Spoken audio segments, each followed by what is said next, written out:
dan timnya, lalu juga kepada Ketua YMM dan jajaran pengurus yang sudah hadir pada malam hari ini beserta para asatidz guru-guru kita yang sudah hadir pada malam hari ini.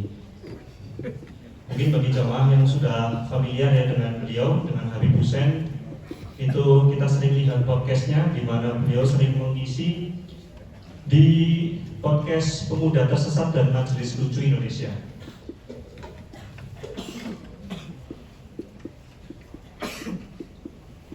Namun sebelum itu saya ada sedikit pantun untuk Habib Hussein, khusus untuk Habib Hussein ini. Kini Syawal sudah menjelang, tak terasa Ramadan akan berlalu. Jaga hati ikhlas dan lapang meski timnas kalah 5-1. Kepada Habib dan juga Pak Sabto selaku moderator, tafadhol masykuran. Allahumma sholli ala Muhammad.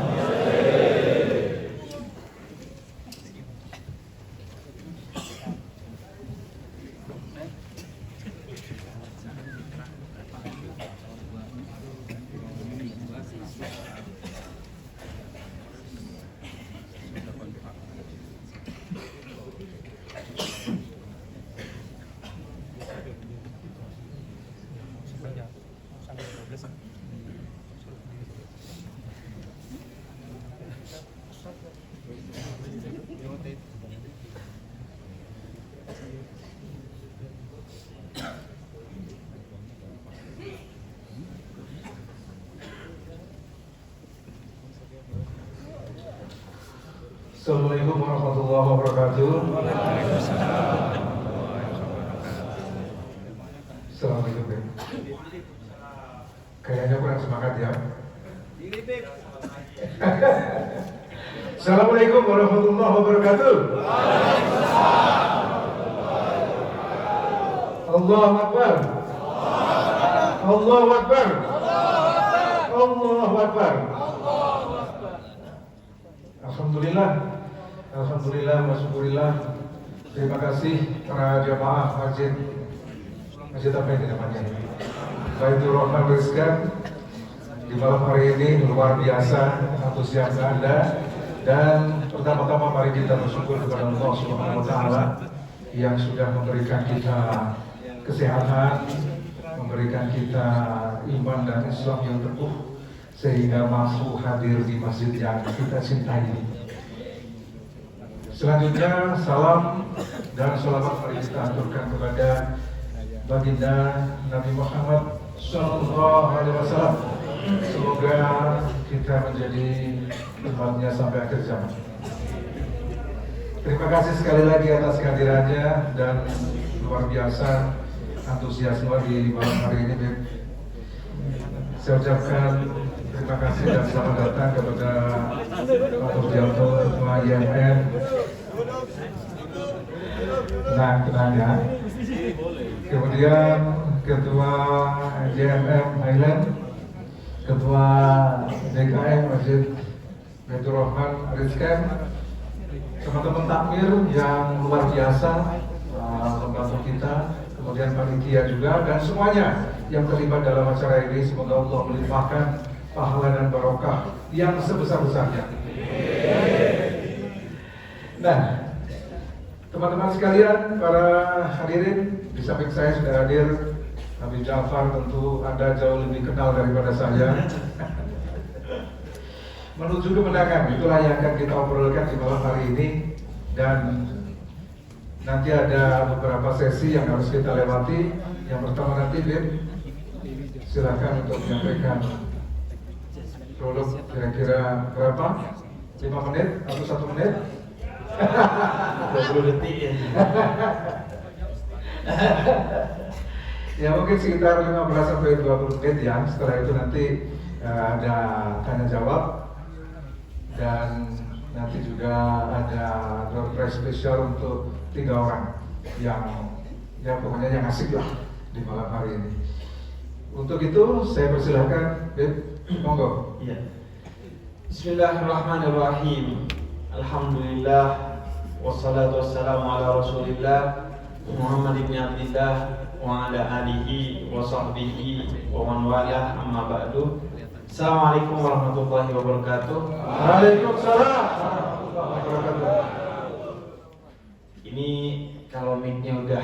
begini ngaji asli berarti. Bukan Habib industri nih kalau gitu. Pertama-tama terima kasih atas undangannya dari Masjid Baitur Rahman. Senang sekali bisa menyambung silaturahmi di antara kita, yang itu menjadi sangat penting bagi kita. Karena dalam salah satu rangkaian hadis yang dirangkai oleh salah satu ulama besar dari Indonesia yang berasal dari Makassar, Syekh Yusuf Al-Makassari. Beliau merangkai beberapa hadis yang kemudian menjadi satu kesatuan. Pertama, beliau mengawali dengan pertanyaan, apa itu ma'rifatullah? Ma'rifatullah itu apa? Maka kemudian dijawab dengan hadis bahwa ma'rifatullah itu adalah menjadikan silaturahmi sebagai kunci untuk mengenal Allah. Kemudian kenapa silaturahmi menjadi kunci untuk kita mengenal Allah? Karena man arafa nafsah faqad arafa rabbah. Siapa yang mengenal dirinya, mengenali orang lain, maka dia akan semakin mengenali Tuhannya. Kita mengenali diri kita akan sadar bahwa mustahil ini bikinan Jepang, mustahil ini bikinan Korea, ini pasti bikinan Allah. Tapi tetap ada kekurangannya, karena manusia itu mahallul khata' wa nisyan, tempatnya segala kekurangan. Maka kita mengenal orang lain. Apa yang menjadi kekurangan kita dengan silaturahmi kita kenal ternyata menjadi kelebihan di orang lain. Apa yang tidak ada pada kita ternyata banyak pada orang lain. Sehingga kemudian itu semakin mengukuhkan bahwa mustahil semua ini diciptakan bukan oleh Allah. Karena itu silaturahmi itu adalah pintu untuk kita mengenal Allah. Dan apa itu silaturahmi? Dilanjutkan dengan mengutip hadis kursi, idkhalus surur fi qalbil ihwan bisadaqah, memasukkan rasa bahagia ke hati orang lain, khususnya orang-orang yang hatinya rapuh, yang hatinya bersedih, yang hatinya hancur, yang hatinya roboh. Membahagiakan mereka itu adalah sedekah teragung yang diajarkan oleh Allah kepada umat manusia. Karena itu yadullah ma'al jamaah, kata Nabi Muhammad. Kalau ada orang berkumpul dalam kebaikan, pasti Allah ada di tengah-tengah. Pasti kuasa Allah yang menyebabkan kita berkumpul pada malam hari ini adalah kuasa dari Allah Subhanahu wa ta'ala yang menggerakkan hati kita, menggerakkan langkah kita, menggerakkan semangat kita. Semuanya ini karena Allah yang menggerakkan kita hingga datang ke sini. Sehingga kita semua adalah tamu-tamu Allah. Sehingga kita semua alhamdulillah di malam yang mulia ini dipilih oleh Allah untuk menjadi tamu Allah di malam yang begitu mulia, di sepertiga terakhir bulan Ramadan yang Nabi katakan itkun minan nar, terbebasnya kita dari api neraka. Insya Allah ini adalah jalan bagi kita untuk terbebas dari api neraka. Baitur Rahman, nama masjidnya, artinya rumah kasih. Ar-Rahman itu kasih, Ar-Rahim itu sayang. Akar katanya satu, yaitu rahmah, yaitu cinta. Karena kenapa? Karena Allah itu Al-Wadud, yang penuh dengan cinta. Allah begitu mencintai kita, sehingga salah satu ekspresi cinta Allah itu yang begitu agung adalah Ar-Rahman. Apa itu Ar-Rahman? Ar-Rahman itu cinta Allah yang sifatnya di dunia dan umum kepada siapa saja, baik yang menyembahnya maupun yang tidak menyembahnya. Sedangkan Ar-Rahim itu ekspresi cinta Allah yang sifatnya di dunia hingga di akhirat, tapi khusus yaitu kepada orang-orang bukan yang dipilih oleh Allah, tetapi yang memilih Allah. Allah adil. Allah katakan, siapa yang mau mendapatkan sayangku, maka pergilah ke titik ini. Kita meyakininya Islam sebagai titik itu. Maka siapa yang masuk ke sini, kata Allah, akan aku sayangi ia, melebihi kasihku yang bersifat umum kepada siapa saja. Rahman itulah yang menyebabkan orang yang tidak menyembah Allah sekalipun Allah cinta kepada dia. Rahman itulah yang menyebabkan orang yang tidak menyembah Allah, Allah beri dia makan, Allah beri dia nyawa, Allah beri dia kesehatan, Allah beri dia segala kebutuhan dunianya. Selama dia bekerja dengan baik, Allah berikan rezekinya sesuai dengan pekerjaannya. Suatu hari diceritakan oleh Imam Al-Ghazali tentang Nabi Allah Ibrahim. Nabi Ibrahim ini membawa misi sebagai panglima tauhid yang mendakwahkan bahwa Allah itu esa. Dan Nabi Ibrahim ini dikenal sebagai Khalilullah, kekasih Allah. Kenapa? Karena selalu membuka pintu rumahnya untuk siapa saja yang kelaparan, sehingga mendapatkan makan dari rumahnya Nabi Ibrahim. Suatu hari ada orang zindik, orang ateis, mampir ke rumahnya Nabi Ibrahim, umur 70 tahun dalam keadaan lapar. Dia meminta makan kepada Nabi Ibrahim. Kemudian kata Nabi Ibrahim, rezeki ini dari Allah, dan aku panglima untuk mengajarkan keimanan kepada Allah. Maka kurang etis rasanya kalau aku memberi makan kamu sedangkan kamu tidak percaya kepada Allah. Maka percayalah kepada Allah. Kemudian kata orang itu, saya tidak akan menukar ketidakberimanan saya dengan sepiring nasi. Bayangin, ada orang tidak beriman, tidak mau menukar ketidakberimanannya dengan harta dunia.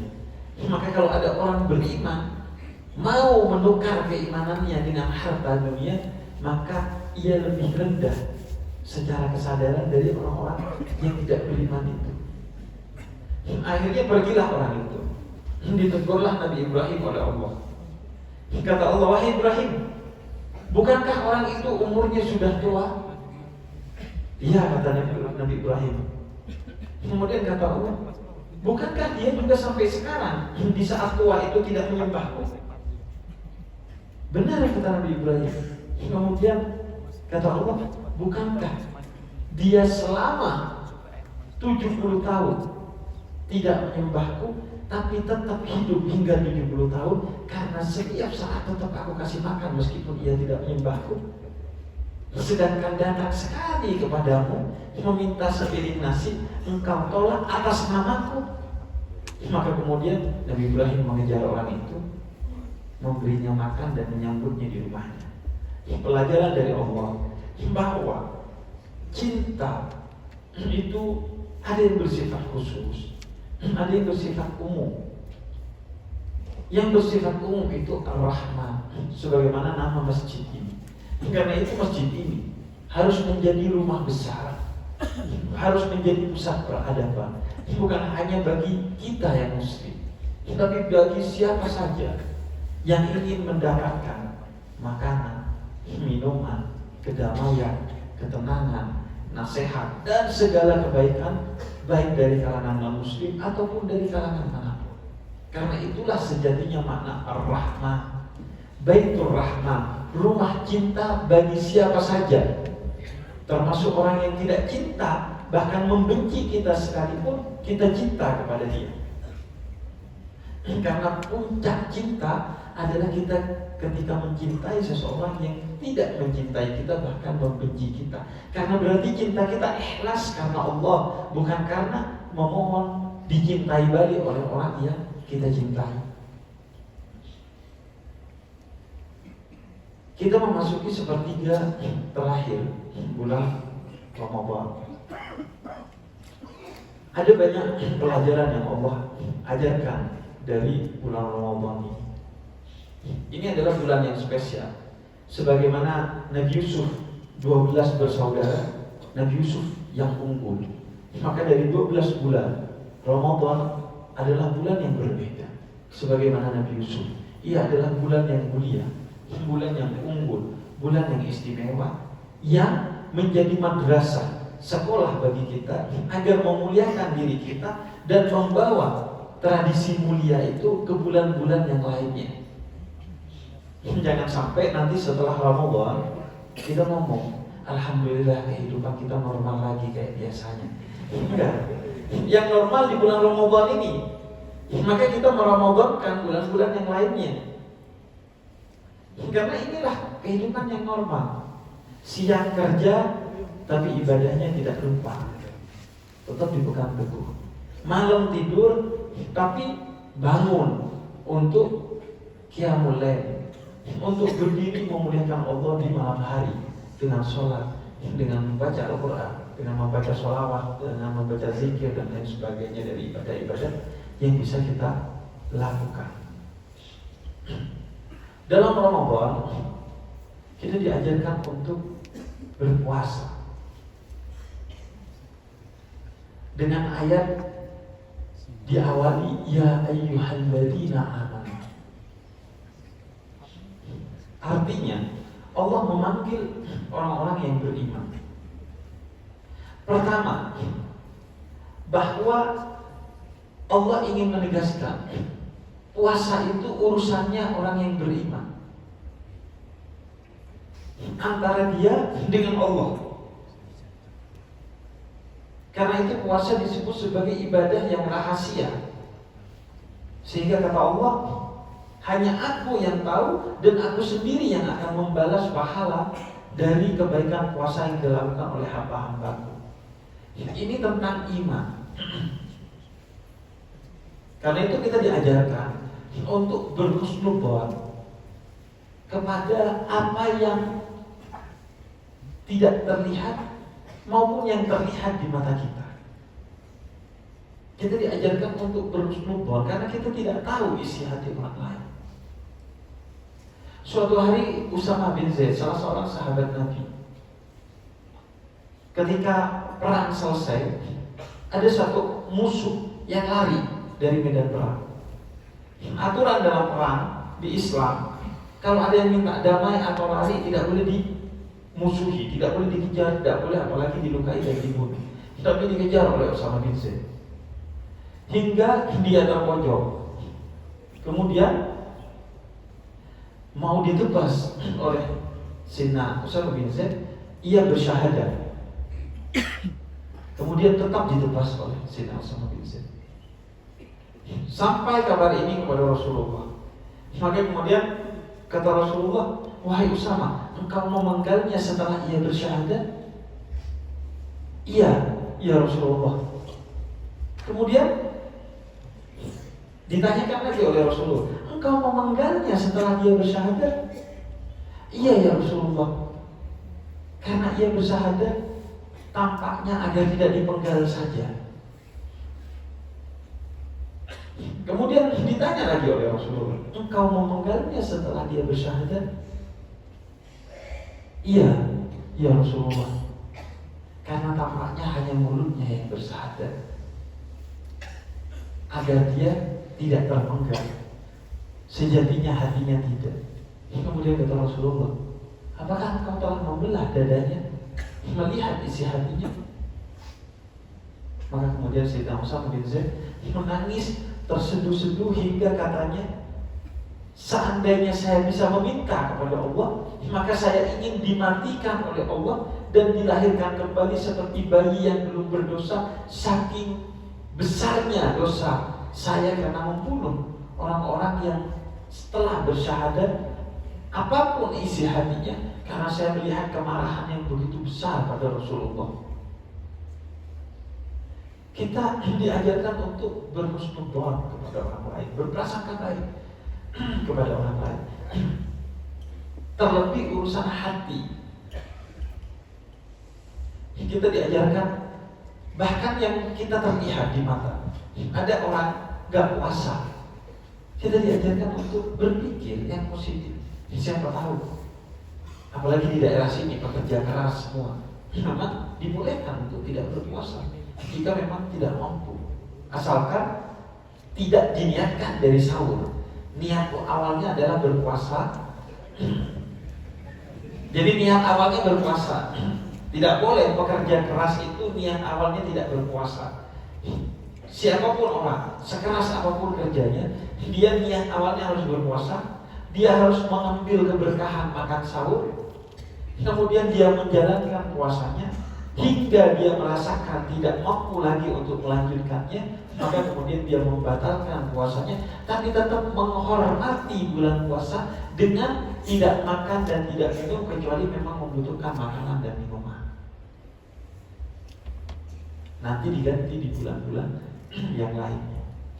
Jadi kita diajarkan harus tutup. Siapa tahu dia sakit, siapa tahu dia setelah dari perjalanan yang jauh dan lain sebagainya. Karena ini urusan iman antara kita dengan Allah.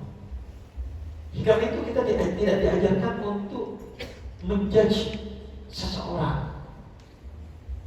Biarkan setiap orang melakukan perjalanannya sendiri-sendiri dengan Allah. Sebagaimana kita punya perjalanan sendiri kepada Allah. Setiap orang punya perjalanan.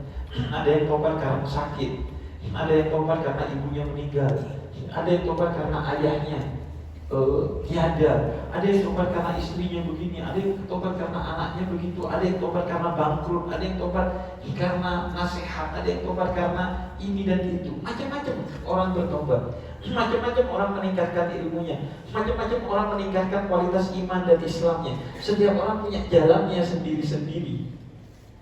Kita tidak berhak menghakimi orang lain. Itulah puasa, kata Allah. Jangan kamu sok tahu dengan hati orang lain. Hormati setiap perjalanan spiritualitas setiap orang. Kemudian yang kedua, ya ayyuhalladzina amanu, wahai orang-orang yang beriman, berpuasalah kamu. Karena puasa itu urusan aku denganmu, rahasia antara kita dengan Allah. Apa pelajaran kedua yang diajarkan di sana? Bahwa kata Sayyidina Ali bin Abi Thalib, kalau kamu ingin tahu dirimu adalah saat kamu sendiri bersama Allah. Siapa saya? Adalah saat saya di kamar, saat saya di kamar mandi, saat saya sendiri. Itulah saya. Kalau di depan orang mah kita pencitraan. Kalau ingin tahu saya siapa, kita ini siapa, saat sendiri apa yang kita lakukan? Tetap baik atau tidak? Siapa kita? Lihat pikiran kita yang tidak bisa dibaca oleh orang lain. Apa isi pikiran kita? Siapa kita? Lihat isi hati kita yang tidak bisa dilihat oleh orang lain. Itulah kita. Maka puasa mengajarkan bahwa kamu menjadi baik bukan karena selain Allah, tapi kamu menjadi baik karena Allah. Bukan menjadi baik karena ingin dilihat baik oleh orang lain, tapi menjadi baik karena ingin tampak baik di mata Allah. Karena berharap kepada manusia itu tidak akan ada akhirnya. Bahkan di antara puncak kebaikan yang diajarkan oleh para sufi yang tergabung dalam sufi yang disebut dengan malamatiyah adalah menutupi kebaikannya agar tidak riak hatinya. Ada mungkin sebagian orang yang ketika dia menampakkan kebaikannya dia tidak riak, tentu itu bagus. Kata Allah dalam Al-Quran, itu bersedekah fani imahiyah. Kalau kamu mempertontonkan sedekah kebaikan kamu, itu boleh. Bisa jadi itu sedekah tambahan, ngajak orang jadi terinspirasi untuk ikut bersedekah. Tapi kalau nggak bisa, tutupi. Kebaikannya ditutupi. Ada sufi malamatiyah. kebaikannya ditutupi karena untuk menjaga hatinya agar tidak riya kepada Allah, ingin dipuji oleh manusia. Dan Allah tegas urusan ini. Fawailul lil musallin, kata Allah, celaka orang yang sholat. Alladzina hum an sholatihim sahun, alladzina hum yura'un, yang sholat karena ingin dilihat oleh orang lain. Kemudian kutiba alaikumus syiyam kama kutiba alal ladzina min qablikum. Puasa ini pengajaran tentang kebersamaan kita di tengah perbedaan. Semua agama ngajarin puasa. Orang-orang Kristen baik Katolik maupun Protestan, di mana gerejanya? Di samping ya? Di samping kan? Ini satu tembok ya. Anda kebeleset portal tuh.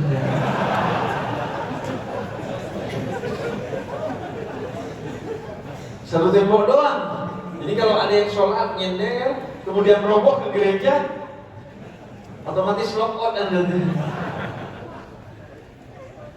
Kita diajarkan bersama. Ayo kita sama-sama. Siapa yang bukan saudaramu dalam agama, dia adalah saudaramu dalam kemanusiaan. Mereka juga berpuasa. Puasa Rabu Abu sampai Jumat sebelum Paskah. Kebanyakan ngumpul sama onat jadi tahu saya. Semua agama punya puasanya sendiri-sendiri. Baik agama itu yang mengabarkannya maupun Al-Quran yang mengabarkannya. Kama kutiba alal ladzina min qablikum, kata Al-Quran. Mereka umat-umat dan agama-agama sebelum kamu itu juga memiliki puasa. Orang Kristiani punya puasa pantang. Apa itu puasa pantang? Jangan makan, minum, dan melakukan sesuatu yang dicintai. Suka ngerokok, jangan ngerokok. Orang Buddha punya puasa vegan, nggak makan daging. Kemudian orang Hindu punya puasa Nyepi. Di hari Nyepi mereka puasa. Tanggal 29 Maret nanti mereka puasa juga. Jadi semua agama memiliki puasanya sendiri-sendiri. Dan Islam merangkum semua puasa itu. Puasa pantang, puasa terhadap sesuatu yang kita sukai. Al-Quran katakan, lan tanalul birra hatta tunfiqu mimma tuhibbun. Kamu tidak akan sempurna dalam kebaikan hingga kamu berpuasa dari apa yang kamu sukai. Bukan hanya berpuasa, yang kamu sukai kamu kasih ke orang lain. Menginfakkan apa yang kamu cintai. Nah ini pelajaran. Kita biasanya menginfakkan apa yang sudah gak kita pakai. Yang kita cintai mah gak diinfakkan.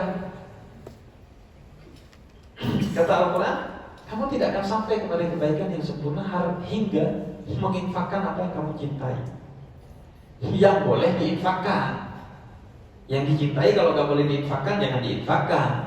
Nanti ada yang nanya, lah saya mencintai istri saya, ya jangan diinfakkan. Gak gitu konsepnya.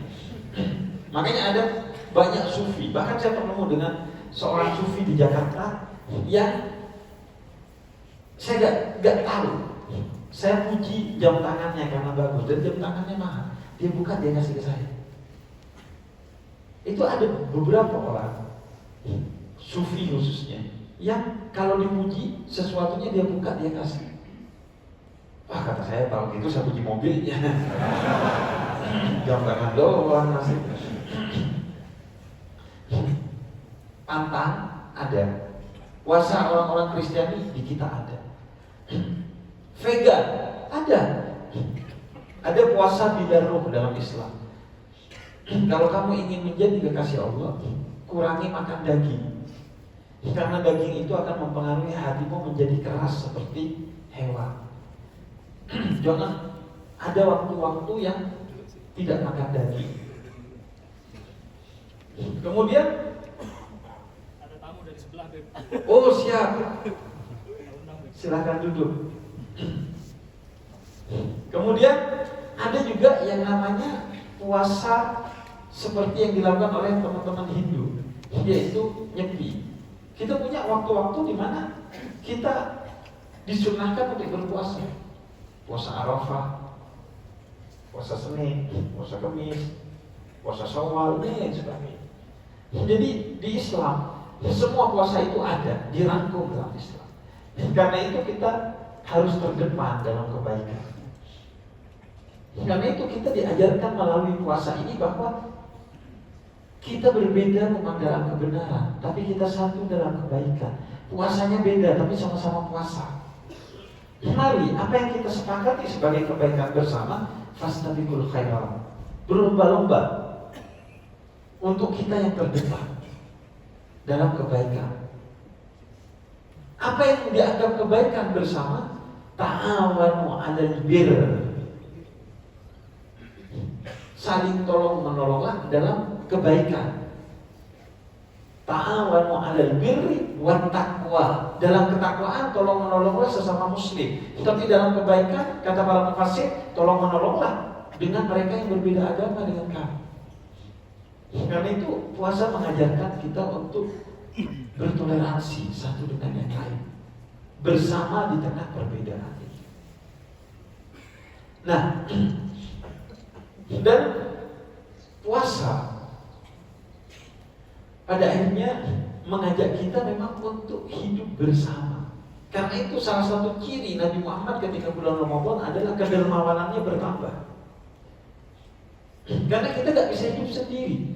Kita wajib hidup mandiri, tapi kita gak boleh hidup sendiri. Tingkatan tertinggi dari seorang hamba adalah yang mandiri. Tingkatan tertinggi seorang hamba itu mandiri, bukan BCA. Subhanallah bi asra bi abdihi. Kata Allah ketika menceritakan Isra Mi'raj, Maha suci Allah yang memperjalankan hambanya. Siapa yang diperjalankan? Nabi Muhammad. Kenapa disebut hamba? Kenapa tidak Rasul? Kenapa tidak Nabi? Karena tingkatan tertinggi manusia adalah menjadi hamba Allah. Nabi ingin menjadi hambanya Allah, meskipun dia adalah seorang Nabi dan seorang Rasul teragung. Menjadi hamba, artinya apa? Artinya kita hanya melakukan segala sesuatu untuk Allah, bukan untuk selain. Menjadi hamba yang mandiri, tidak diperbudak oleh siapapun kecuali hanya menjadi budaknya Allah. Yang menjadi saksi kita ketika sholat, inna sholati wa nusuki wa mahyaya wa mamati lillahi rabbil alamin. Sholatku, ibadahku, hidupku, matiku untuk Allah. Enggak mau menjadi yang lainnya sebagai budaknya. Mandiri wajib, tetapi sendiri dilarang dalam Islam. Kita diajarkan untuk saling toleransi, saling bekerja sama. Lagian kan gak mungkin juga kita hidup sendiri. Sehebat-hebatnya tukang cukur, itu kalau cukur ke tukang cukur lain. Iya gak? Tukang cukur itu cukur ke tukang cukur lain tuh. Padahal dia tukang cukur. Bisa dibotak. Iya, kalau cukur sendiri botak dia. Tukang pijet, kalau pijet ke tukang pijet lain. Tukang foto, dia kalau foto selfie bisa. Selfie bisa.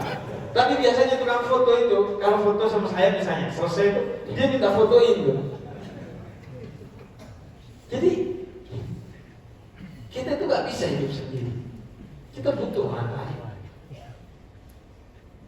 Karena itu Allah mengajarkan, mari kita bersama dalam segala hal yang bisa kita bersama. Yang gak bisa kita bersama, kita toleransi, saling memahami satu dengan yang lainnya. Karena itu penting masjid dan gereja sebelahan. Agar apa? Agar saling paham. Mereka kalau ibadah kita dengar, jadi kita tahu, kita paham, sehingga kita tidak salah paham. Yang tumbuh toleransi. Tadi jam 6 loncengnya udah kedengeran tuh, jam 7 lonceng kedengeran. Kita jadi paham. Kita jadi dekat dengan mereka. Karena yang bikin kita rusak itu kesalahpahaman. Kayak dua orang yang satu pegang pancing, dia tuli, yang satu duduk tuli juga. Salah paham. Ya. Mau kemana Pak? Mau mancing. Yang pegang mancing kan? Enggak, mau mancing nih. Kata yang duduk, oh saya kira mau mancing. Salah paham.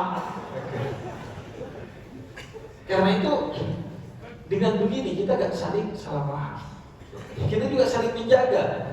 Dengan begini kan, masjid ini gak kira berani nih pidato yang aneh-aneh tentang Kristen. Didengar sama orang Kristennya. Enggak, Kristen gak gitu katanya.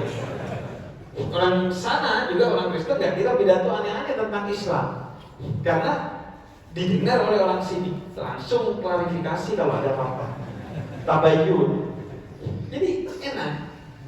Dan itulah yang diajarkan.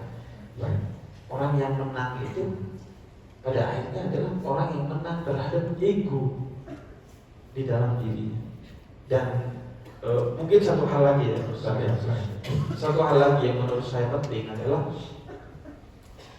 ini kan kita ada yang asli dari Papua, ada yang banyak dari luar, ada dari Jogja, ada dari Madura, bahkan ada dari mana-mana. Bagaimana sebaiknya kita hidup di sini? Mari kita belajar bagaimana kita hidup di sini, sebagaimana yang diajarkan oleh Nabi Muhammad. Pertama, Nabi mengajarkan ketika Nabi hijrah dari Mekah ke Madinah, maka yang Nabi lakukan pertama kali adalah mempersaudarakan orang Muslim muhajirin dari Mekah dan orang Muslim yang asli Madinah, orang-orang Ansar, dipersaudarakan. Yang bukan Muslim diberi piagam, namanya piagam Madinah, bahwa mereka setara dengan orang Muslim, sama. Kalau kita mencuri, kita dihukum, mereka mencuri, mereka dihukum. Mereka gak melakukan hal yang membahayakan kita, mereka harus dijamin hartanya, nyawanya, dan darahnya. Hidup bersama. Maka yang harus kita lakukan di sini adalah saling bersaudara satu dengan yang lain, khususnya dengan tuan rumah, yaitu masyarakat di Papua. Kita harus membangun persaudaraan itu. Mereka yang Muslim, orang-orang Papua, kita saudara sebagai sesama Muslim. Kalau mereka bukan Muslim, kita saudara sebagai sesama orang Indonesia, sebagai sesama manusia, sebagai sesama makhluk Allah. Gak ada alasan untuk tidak bersaudara. Membangun persaudaraan itu menjadi sangat penting. Karena kenapa? Orang kalau menganggap orang lain itu saudara, dia akan tidak menyakitinya sama sekali. Saya ini orang Madura swasta, jadi orang Jawa Timur tapi budayanya Madura. Jadi suatu hari di Monas, saya itu naik motor, saya parkir, kemudian ada orang Madura menawarkan kopi ke saya. Dia jual kopi itu, Starbucks keliling. Dia tawarin. Kemudian karena saya nggak mau minum kopi, saya pergi aja. Saya enggak, minta maaf, saya pergi. Dia nggak tahu kalau saya orang Madura. Casing saya kan Padang Pasir. Casing saya juga Timur, tapi Timur Tengah. Kemudian dia bilang ke temannya, nanti kempesin aja bannya, pakai bahasa Madura. Saya ngerti dong, saya noleh. Lah, kenapa sampai mau dikempesin bannya, Kak? Kemudian kata dia, wah, ternyata saudara. Dia peluk saya, dia kasih saya kopi gratis.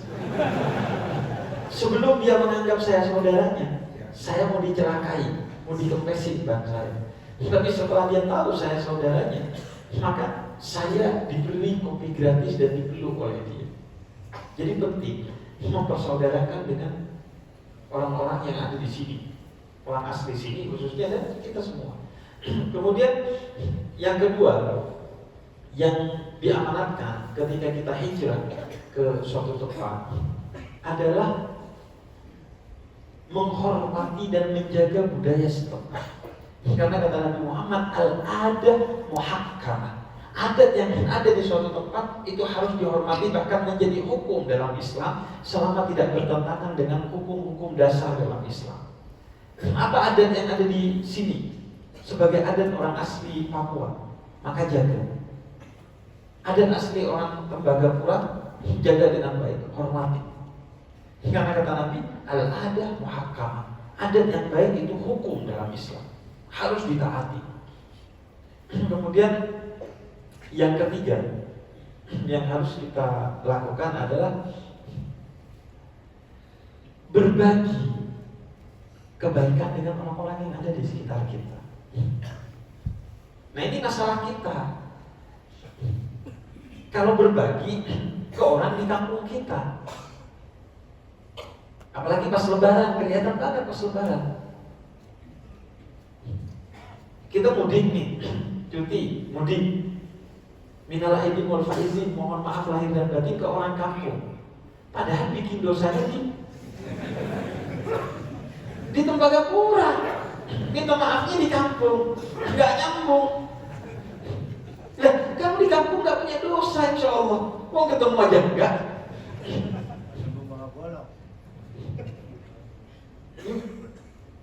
Mencari pekerjaannya di sini, zakat, infak, sedekahnya di kampung, nggak nyambung. Kata Nabi Muhammad, wal aqrabuna aula bil ma'ruf, orang-orang terdekatmu yang paling berhak atas kebaikanmu. Maka bagikan kebaikan itu selain kepada keluarga di sana, kepada ini keluarga kita semua di sini yang membutuhkan, khususnya orang-orang asli di sini. Mereka yang membutuhkan kita bantu karena mereka paling berhak atas kebaikan yang kita lakukan. Dan yang terakhir tentunya adalah menjaga apa yang indah di sini. Karena ini amanah, karena kita tahu alamnya, segala keindahan yang ada di sini kita jaga dengan baik. Karena kenapa? Nabi Muhammad itu menangis hanya 3 momen. 1 ketika mau baca Al-Quran, 2 ketika ditinggalkan oleh orang-orang yang dicintainya. Sayyidina Abu Thalib meninggal, Sayyidah Khadijah meninggal, Nabi menangis. Bahkan Nabi dimi'rajkan salah satunya untuk menghibur sedih dan tangisnya Nabi ditinggalkan Sayyidah Khadijah. Membaca Al-Quran, ditinggalkan orang yang dicintainya. Dan yang ketiga, ketika meninggalkan tempat lahir dan tempat mukimnya. Nabi ketika diusir dari Mekah, Nabi menangis. Kata Nabi, wahai Mekah, seandainya mereka tidak mengusirku, niscaya aku tidak akan keluar dari Mekah, tempat lahirnya Nabi Muhammad. Pindahlah Nabi ke Madinah.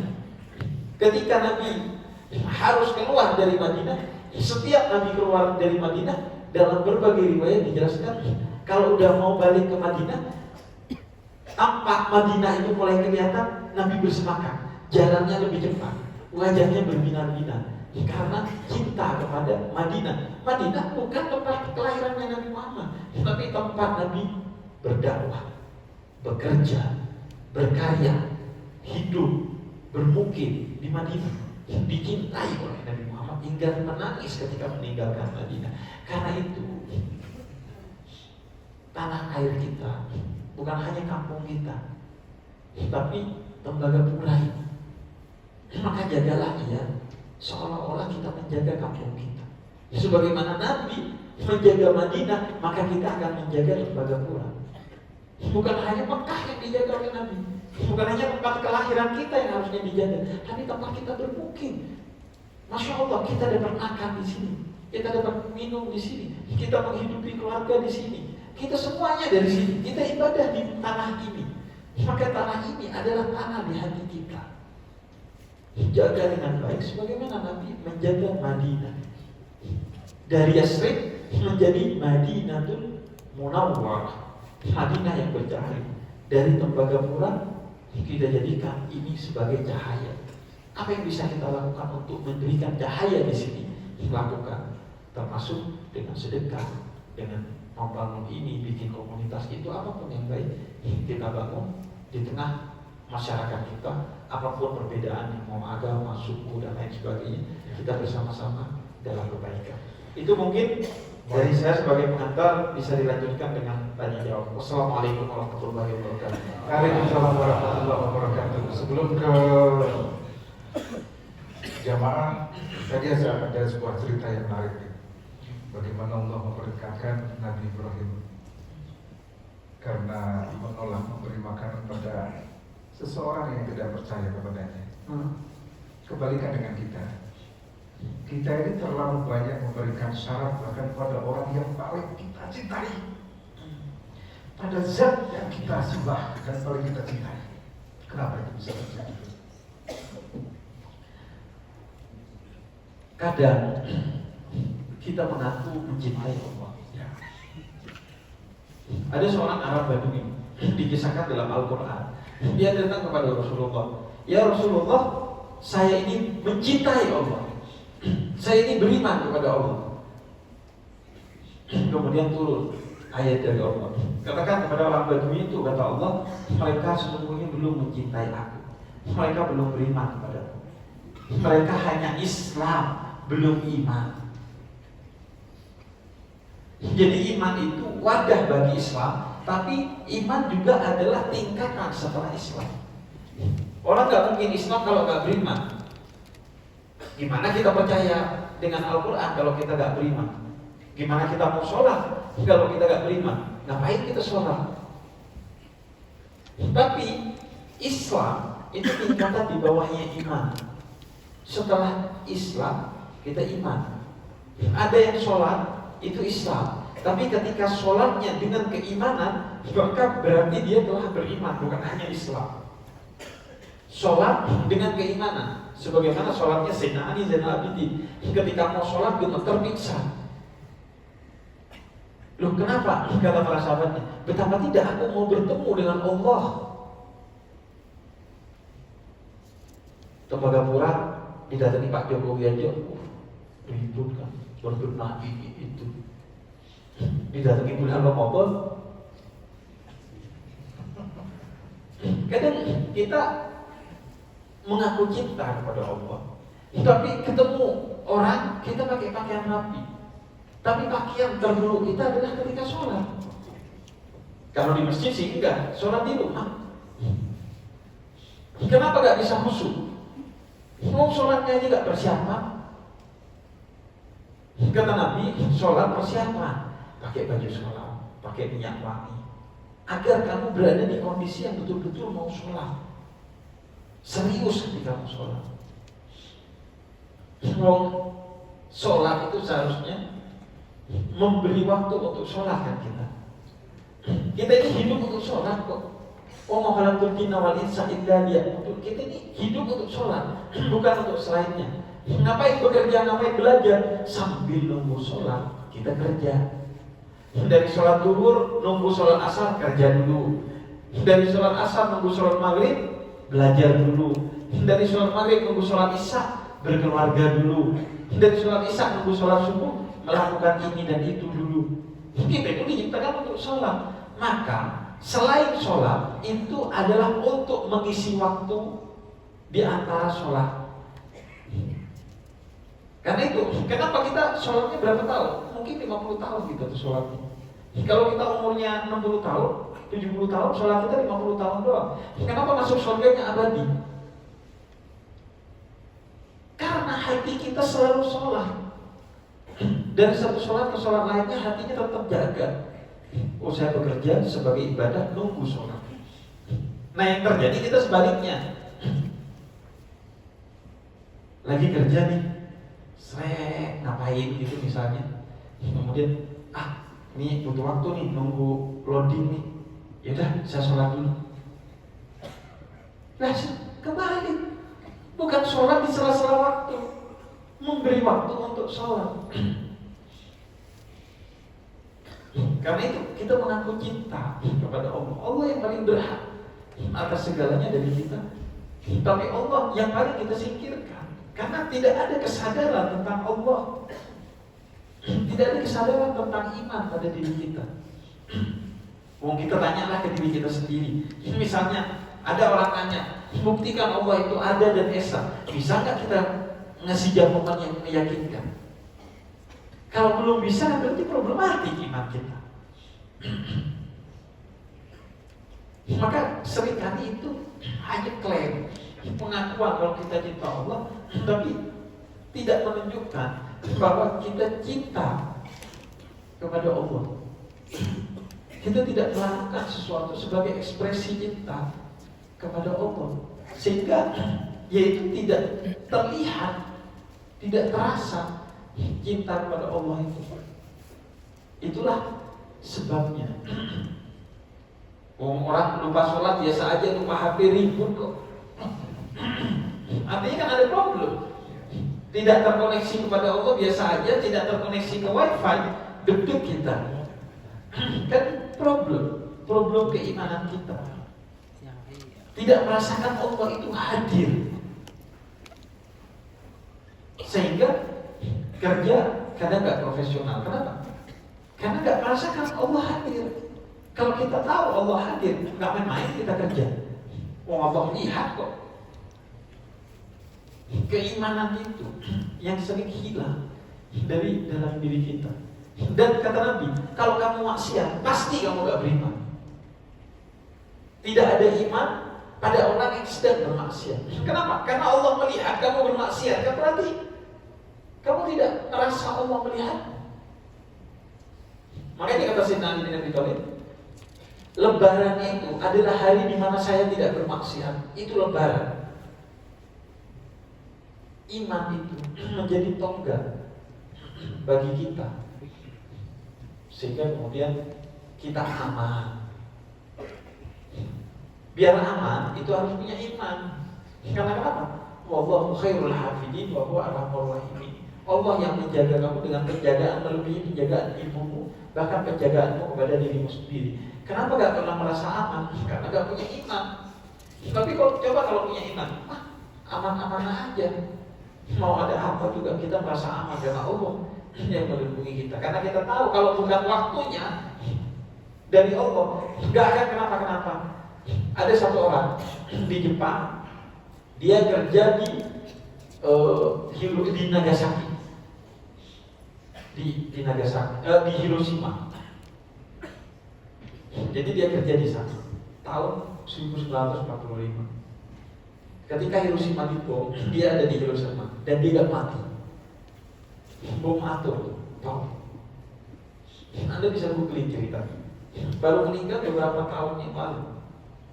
Dibom gak mati. Bom atom, bom terbesar dalam sejarah manusia. Dem dilempar ke dia gak mati. Udah gak mati, keluarganya ada di Nagasaki. Dia kepikiran, jangan-jangan satu Jepang ini dibom.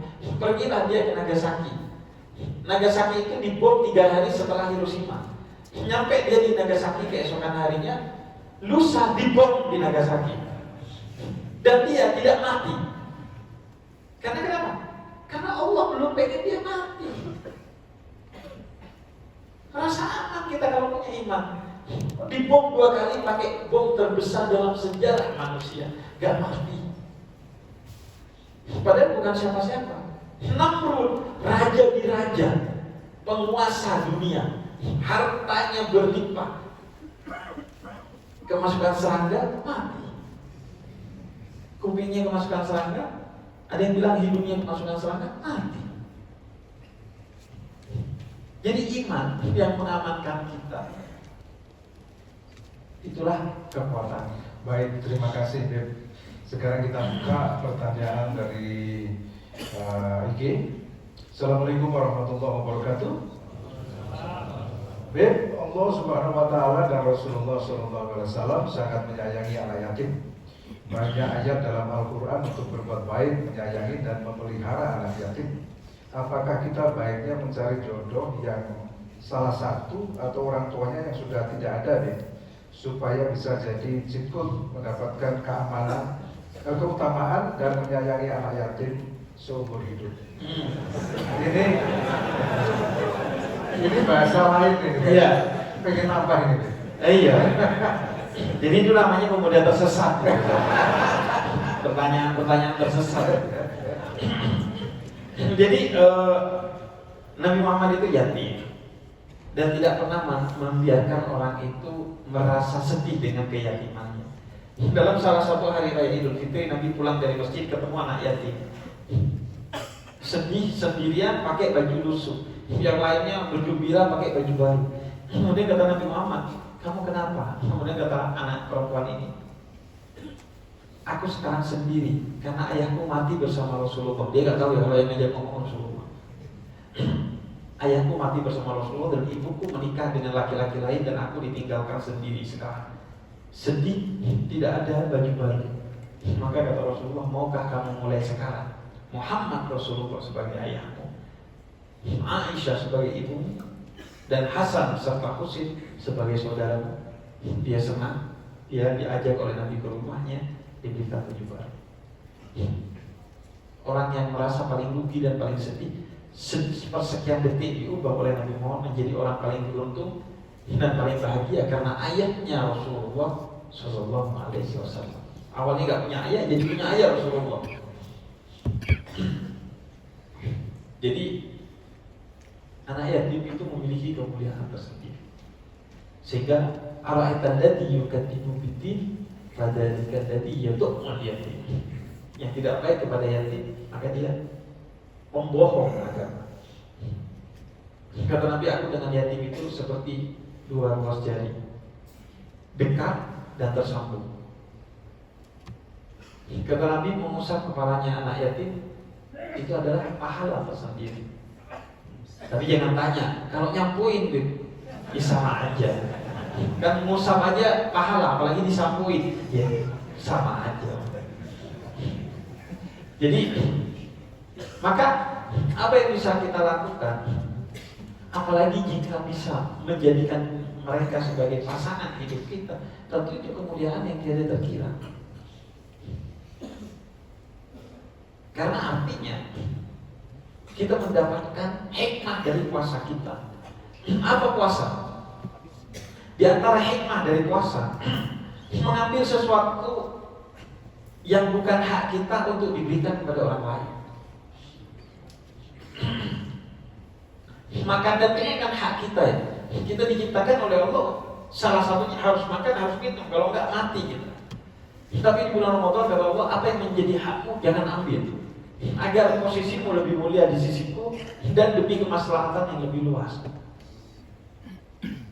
Karena pikiran manusia itu kan hak kan. Sampai kita punya istilah hak asasi manusia, hak. Punya istilah wajib asasi manusia. Kita gak punya loh istilah wajib asasi manusia. Karena pikiran manusia itu hak, gak mikirin kewajiban. Maka Allah mengajarkan hakmu jangan ambil. Nah, kita kan berhak menikahi perempuan yang cantik, yang kaya, yang keturunan orang baik. Bukan hanya punya orang tua, tapi keturunan orang tua baik. Kata Nabi, boleh kamu memilih ini, tapi yang nomor satu akhlaknya.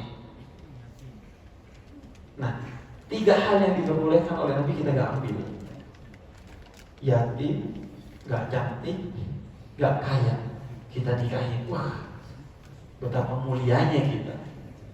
Secara biologis mungkin ada yang kita rasa kurang, tapi di sisi Allah itu satu kemuliaan tersendiri. Kita diajarkan untuk itu. Mulia tapi terpaksa ya. Kecuali kalau terpaksa. Karena itu di Al-Quran jelas, ittaqullah mastata'tum, bertakwalah semampu kamu. Jangan sok-sokan. Kalau nggak mampu, jangan sok-sokan. Bertakwa itu semampu kita. Dan puasa mengajarkan itu, bagaimana kita bersama dengan orang-orang yatim itu. Mereka suka kelaparan, mereka suka kehausan, maka kita diajarkan lapar dan haus. Kenapa harus merasakan? Karena kalau nggak ngerasain, belum sempurna ilmunya. Misalnya, ini jahe nih. Nah, kita contohin aja dulu. Ada ainul yakin, keyakinan dari mata, itu paling bawah. Indrawi. Apa ini? Saya nggak bisa bilang jahil. Ini kuning, minuman, cahaya dan lain sebagainya. Yang kedua, ilmu yakin lebih tinggi, udah pakai akal. Tapi kayaknya ini jahil. Soalnya nggak mungkin ini asam. Kan asam juga kuning. Nggak mungkin kayaknya asam. Masa Habib diasamin? Ilmu yakin. Nah, yang tertinggi, yang paling sempurna ilmu itu adalah hakul yakin. Apa? Menghadirkan sesuatu itu kepada diri kita. Bukan memahami Allah, tapi sholat, merasakan Allah hadir di dalam diri kita. Nah, misalnya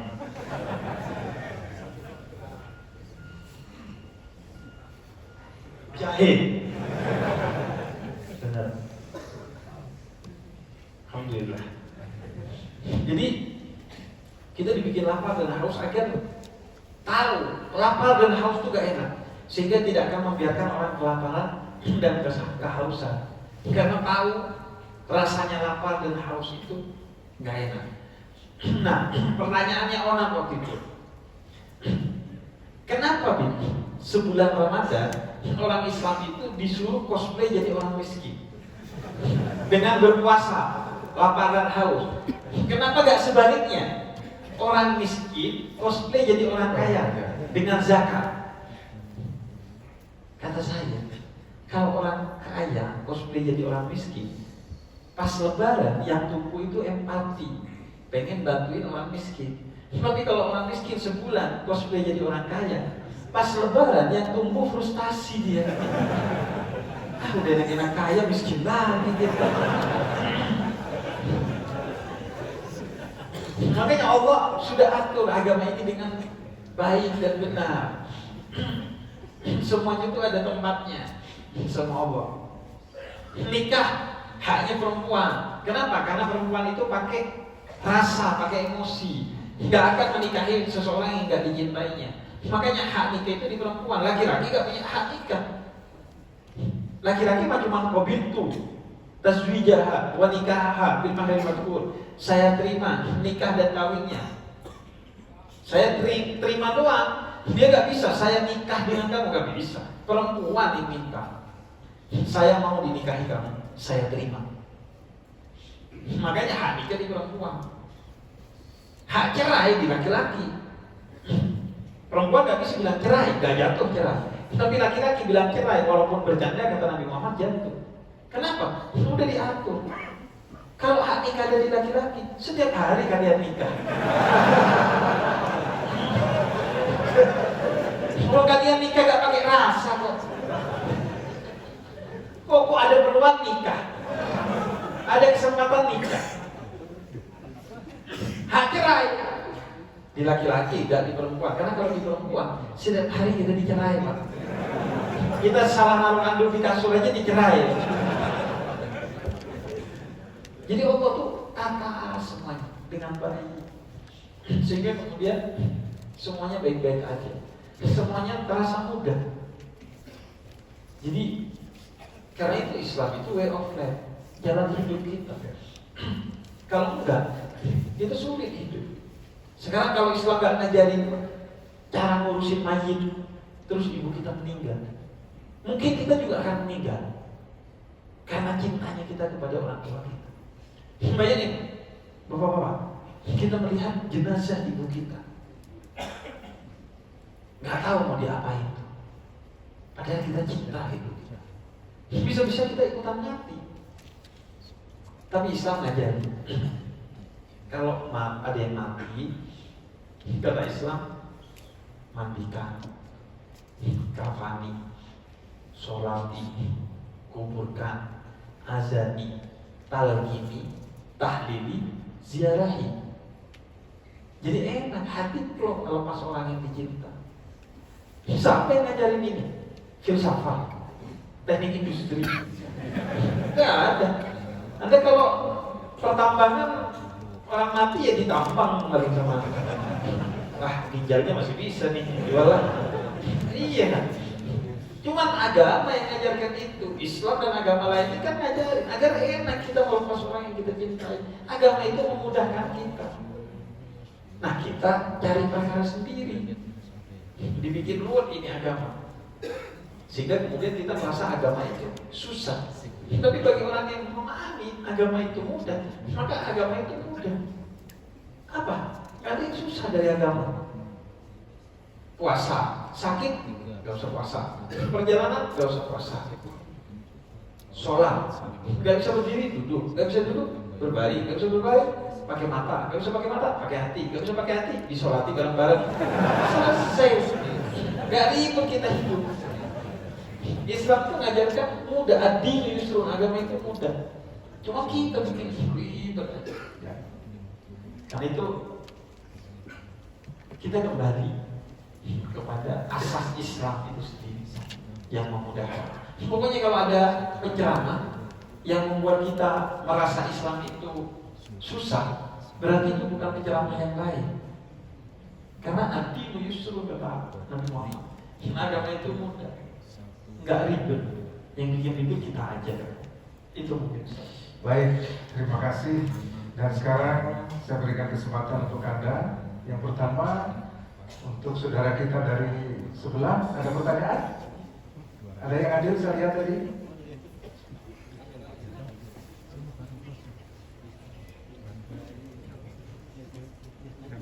Ada pertanyaan? Oke. Baik. Mic-nya Syahrini tuh, warna merah. Merah banget mic-nya. Kayak bunyi-bunyi dangdut. Kayaknya itu dibuat apa pas Ramadan doang. Ntar kalau ada pedangdut ke sini dikasih foto pedangdut tuh. Baik, silakan. Perkenalan dulu. Ya, selamat malam buat kita semua. Selamat malam. Perkenalkan nama saya Matias Wamrau. Saya sebenarnya baru selesai ibadah dari sebelah. Cuman karena dengar Habib lagi ceramah di sini, saya mau foto tunggu di luar, tinggal masuk saja sekalian gitu. Oh, mau foto? Iya. Ya nanti ke depan ya kita foto. Baik. Siap. Ya. Jangan kan mau foto. Jadi ada bercanda. Ini promosi seperti biasa di lagi. Iya. Saya pernah ditanya sama Mona, Bib, boleh nggak orang muslim masuk masjid? Masuk Islam juga boleh. Silakan. Kebetulan saya juga ketua pemuda Kristen di tetangga sebelah. Pertanyaan saya terkait Habib. Kalau Habib lihat di sini kan kita teman-teman Kristen, Islam, kemudian Hindu, Buddha dan lain sebagainya, kita di sini hidupnya berbarengan gitu loh, macam tidak ada kekacauan dan lain sebagainya. Kemudian kalau kita lihat berita-berita ini, saya lihat dari berita ya, bahwa kalau di luar sana terutama mungkin dari berita-berita bahwa kadang gereja kita itu ditutup di mana-mana gitu. Kalau menurut Habib sendiri ini merupakan pandangan yang baik atau tidak? Iya. Terima kasih. Terima kasih. Pertanyaan yang bagus banget.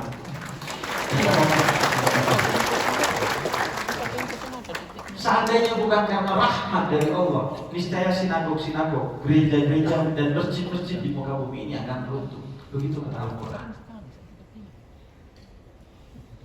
Adanya gereja yang memberikan pelayanan kepada umatnya, itu adalah tanda bahwa Allah masih menurunkan rahmat kepada bumi ini. Di mana satu tanah di sana ada gereja, berarti Allah masih memberikan rahmat ke tanah itu. Lakum dinukum waliyadin, bagimu agamamu dan bagiku agamaku, dan kamu adalah saudaraku. Itu jelas dalam Al-Quran. Salah satu tanda rahmat Allah, umat non-muslim masih bisa beribadah di rumah, ibadahnya dengan tenang. Kalau perlu kita yang jaga. Kenapa kita jaga mereka? Bukan mereka yang kita jaga, tapi kita menjaga dari oknum-oknum orang-orang kita yang mungkin memiliki pandangan yang salah tentang Islam, yang menganggap umat beragama lain ketika beribadah itu adalah salah dan masalah. Makanya di sini nggak ada orang jagain gereja, karena nggak pernah ada masalah intoleransi di sini. Di Jawa banyak orang yang nggak terima kalau gereja beribadah. Lah, ini tidak Islami. Makanya orang Islamnya bergerak menjaga gereja. Bukan orang gerejanya yang dijaga, tapi orang Islamnya agar gak berlaku yang tidak Islami kepada gereja. Kita menjaga marwah Islam dan kita menjaga toleransi yang menjadi salah satu prinsip dalam Islam. Jadi masih ada di gereja. Itu adalah simbol rahmat Allah ada. Karena itu Sayyidina Umar bin Khattab ketika beliau menjadi khalifah melarang dirinya untuk sholat di gereja walaupun diizinkan oleh yang punya gereja. Kenapa? Karena kata Sayyidina Umar, aku khawatir nanti sejarah akan mencatat bahwa seolah-olah ini adalah masjid sehingga gerejanya dihancurkan dan diganti masjid. Sayyidina Umar pernah dapat laporan dari seorang Yahudi dari Mesir yang saat itu gubernurnya Sayyidina Umar di Mesir itu adalah Amr bin As. Karena kenapa? Karena ada rencana pembangunan masjid yang di dalamnya itu ada satu titik tanah milik orang Yahudi yang nggak mau dijual, mau dibeli oleh Amr bin As tapi nggak mau dijual. Akhirnya Amr bin As agak tegas menego orang Yahudi ini agar mau menjual. Orang Yahudi ini nggak terima. Dia melapor ke Sayyidina Umar, datang langsung ke Sayyidina Umar. Kata Sayyidina Umar itu tidak benar. Maka kata Sayyidina Umar, ambilkan aku tulang unta digaris lurus dikasih ke Amr bin As. Kamu bawa ke Amr bin As. Amr bin As gemetar. Kemudian kata Amr bin As, aku tidak lagi mau menjadikan tanahku sebagai bagian dari proyek pembangunan masjid. Kok bisa? Kata orang Yahudi ini. Iya, karena Sayyidina Umar mengajarkan kepadaku, tegakkanlah keadilan, kebenaran, kebaikan sampai ke tulang belulangmu secara lurus. Kalau memang itu haknya dia, ya kita gak boleh ngapa-ngapain. Itu yang bikin kita tidak terima dengan kezaliman yang terjadi di Palestina. Karena kita tidak pernah diajari ngambil hak orang lain. Maka ketika hak kita diambil, kita tidak akan membiarkan. Apakah karena kita egois? Bukan, karena kita ingin melindungi kehidupan ini agar kita bisa tetap bersama, agar orang-orang yang zalim itu hilang kezaliman dalam dirinya. Kita tidak benci kepada orang ini. Maka adanya gereja itu sebagai simbol rahmat Allah masih ada. Berarti toleransi sebagai salah satu ajaran agama Islam yang kita yakini itu masih hidup di masyarakat. Karena di sini toleransi itu hidup walaupun nggak ada namanya. Mungkin orang sini nggak tahu toleransi itu apa. Saya kalau ketemu dengan orang-orang saudara-saudara saya yang dari timur, itu misalnya Priska Baruseku, dia bilang hari kritik, itu dia bilang Priska itu Katolik, hari kritik itu Islam. Sama-sama bilang, saya baru kenal istilah toleransi itu di Jawa. Karena di tempat saya nggak ada istilah toleransi, karena hidupnya sudah toleran. Sama kayak tasawuf. Tasawuf itu dulu isi tanpa nama.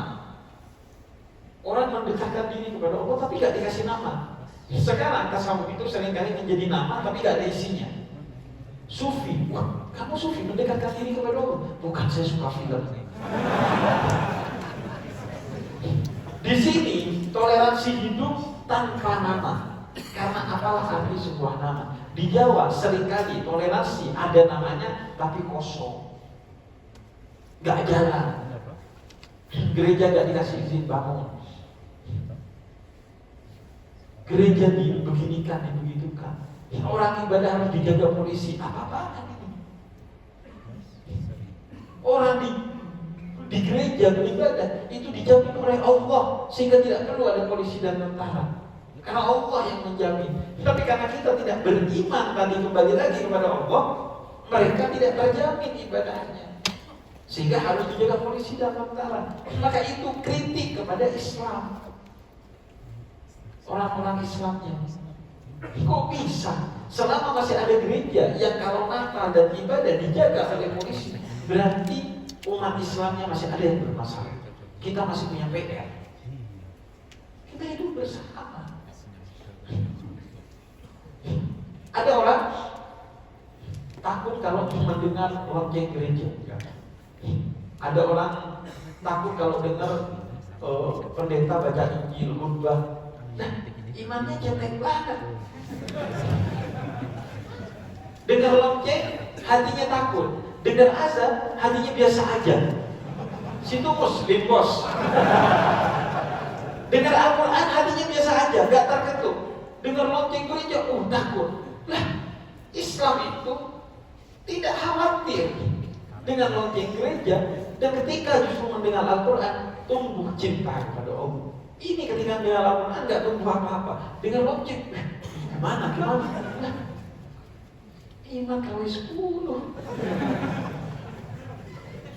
Maka inilah indahnya Papua. Inilah indahnya di luar Jawa.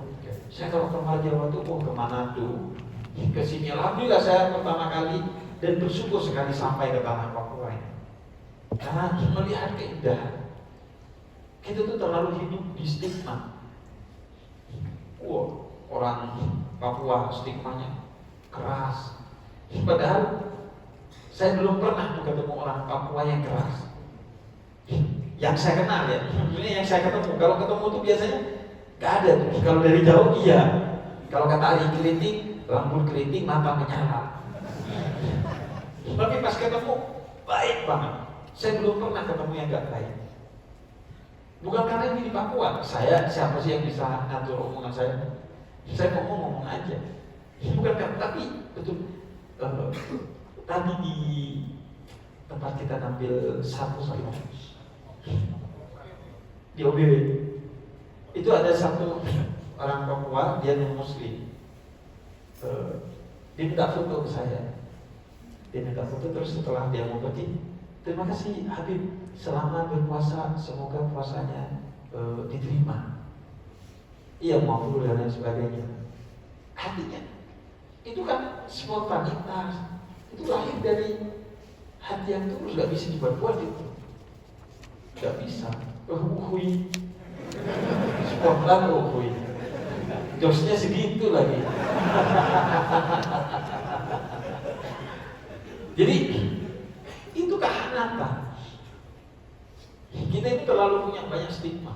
Orang Madura, stigmanya keras. Bawa celurit. Saya ngeliat orang Madura bawa celurit itu gak takut. Kenapa? Celurit itu mentok bisa melukai tubuh, menghilangkan nyawa. Tapi yang saya lebih takut kalau ada orang bawa HP. Karena HP ini lebih dahsyat dari celurit. Dia bisa melukai hati. Ya kan? Kita ngomong yang gak benar tentang orang lain di media sosial, hatinya yang luka. Hati yang luka itu lebih sakit daripada fisik yang luka. Ini celurit hanya bisa membunuh nyawa, tapi ini bisa membunuh karakter. Anda kalau udah karakternya dibunuh, mati pun gak diholin. Anda kalau dibunuh pakai celurit, kalau Anda gak salah, tetap diziarahi, dibikinkan hall. Tapi kalau citra Anda sudah dibunuh pakai HP, hall aja enggak. Mati aja Anda jalan sendiri tuh. Gak ada yang menggotongin kan? Itu ternyata orang bajingan. Stigma orang Batak begini, orang stigma, orang Bali begini, orang Flores begini, orang Lombok begini, stigma. Gak kenal kita. Karena itu saya senang nih kalau berdampingan masjid dan gereja, gak ada stigma, saling tahu kan. Keluar ketemu di depan. Kalau orang keluar dari gereja berikut, habis ketemu Tuhan kok berikut. Orang keluar dari masjid pusing, habis ketemu Tuhan kok pusing. Enak kan, jadi gak ada salah paham, langsung melihat. Enak. Dan ini privilege. Ini satu kemuliaan, ini satu keindahan. Saya dulu gak dapat ini. Makanya kerjaan saya waktu kecil ngelemparin genteng di gereja. Iya. Karena saya gak dapat ini, gak kenal. Saya dulu itu pertama kenal orang Katolik, orang non Muslim, itu namanya Hendra, kelas 2 SMP. Dan Hendra ini baik. Saya tanya, Hendra, kamu agamanya apa? Katolik. Ya, tapi kamu kok baik? Jadi di pikiran saya yang baik itu cuma orang Islam. Setelah itu baru ternyata semua agama mengajarkan kebaikan. Belajarlah saya, diajak oleh ayah saya, ketemu pendeta, ketemu romo, sampai sekarang nggak bisa dibuat-buat itu. Mungkin kata bisa dibuat-buat, tapi hati dalam toleransi itu nggak bisa dibuat-buat. Dan mereka merasa kalau ada basa-basi toleransi itu akan merasa. Tapi kalau dari hati kita, apa masalahnya? Nabi hidup berdampingan dengan orang non-Muslim. Nabi menerima hadiah dan memberi hadiah kepada orang non-Muslim, kepada orang musyrik, kepada raja musyrik, kepada raja kafir. Nabi memberikan hadiah, menerima hadiah. Siapa yang kita contoh? Nabi yang kita contoh, yang hidup bersama dengan mereka. Yang kata Nabi, mereka yang hidup bersama dengan kita semuanya harus dilindungi. Haknya sama seperti kita, gak ada bedanya. Gak ada bedanya.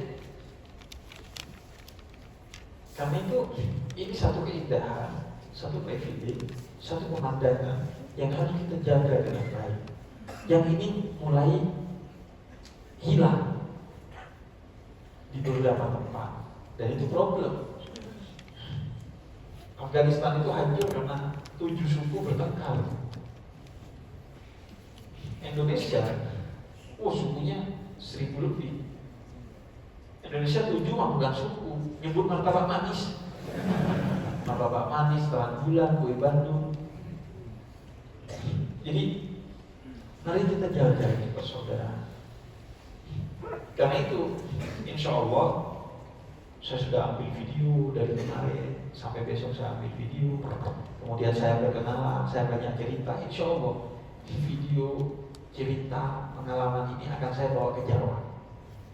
Akan saya sampaikan ke orang-orang di sana melalui platform yang saya miliki, bahwa Papua, khususnya Papua Tengah, khususnya di sini di Tembagapura, toleransi hidup dengan indah dalam kehanatan, dalam kebinekaan, dan saya merasakan Indonesia begitu indah di sini.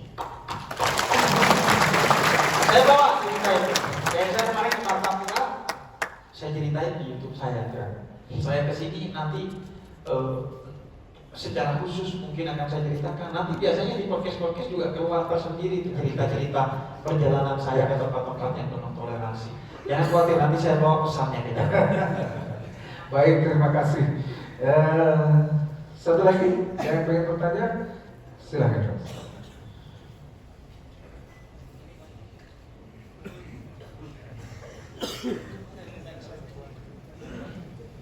Ini sepertinya buang kue bunga.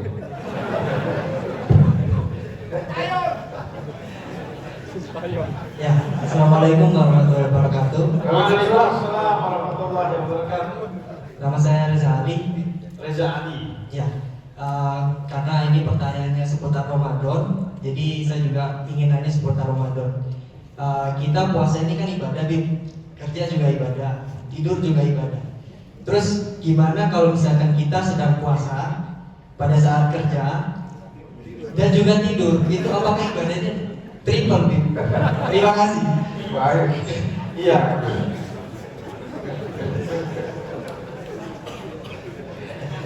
Assalamualaikum warahmatullahi wabarakatuh. Waalaikumsalam. Karena nih kayaknya dia lagi malas kerja ya. Udah kepikiran kampung dia mau mudik. Enggak, mohon maaf Bib, sebelumnya karena kan saya santrinya pemuda tersesat, jadi pertanyaannya agak tersesat. Iya.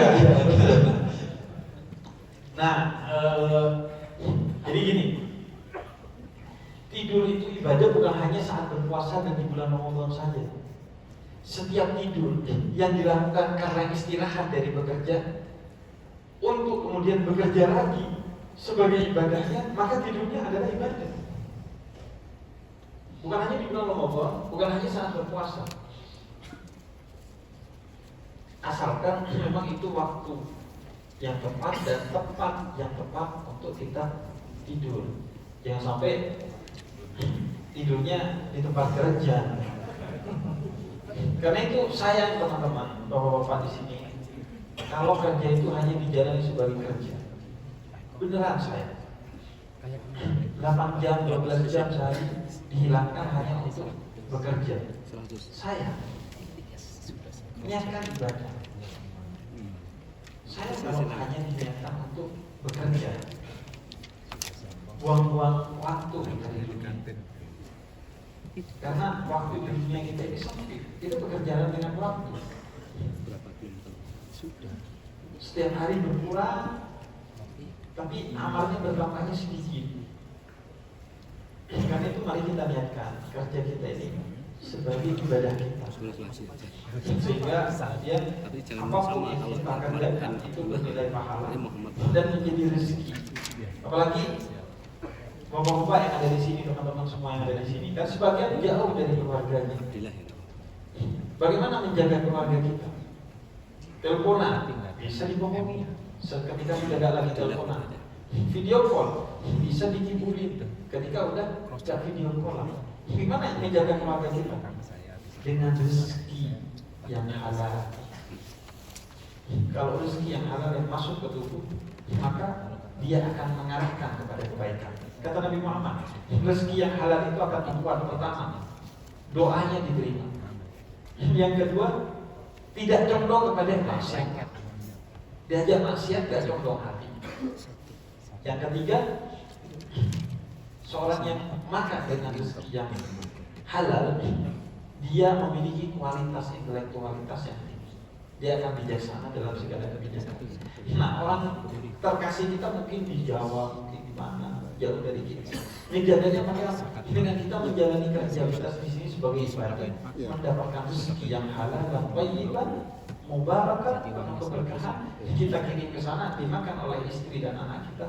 Insya Allah gak usah khawatir, Allah yang jaga anak dan istri kita dengan keberkahan makanan yang masuk itu. Yang bilang Rasulullah, kata Nabi Muhammad, orang yang makan yang halal dia condong kepada kebaikan. Orang makan yang haram dia condong kepada keburukan. Makanan itu penting. Sebagaimana kita kalau makan makanan yang gak sehat, tubuh kita jadi gak sehat. Begitu juga kita kalau makan makanan yang tidak halal, roh kita jadi tidak sehat. Diajak yang aneh-aneh cepat maunya bergercep. Karena kalau condong udah hatinya. Karena dijaga mereka dengan rezeki yang halal. Alhamdulillah. Saya pisah sama orang tua saya dari SMP. Saya selesai SMP udah nyantri. Terus gak pernah ketemu orang tua saya lagi. Dalam artinya gak pernah hidup dengan orang tua saya lagi. Dari tahun 2003 saya udah gak pernah ketemu sama keluarga saya lagi.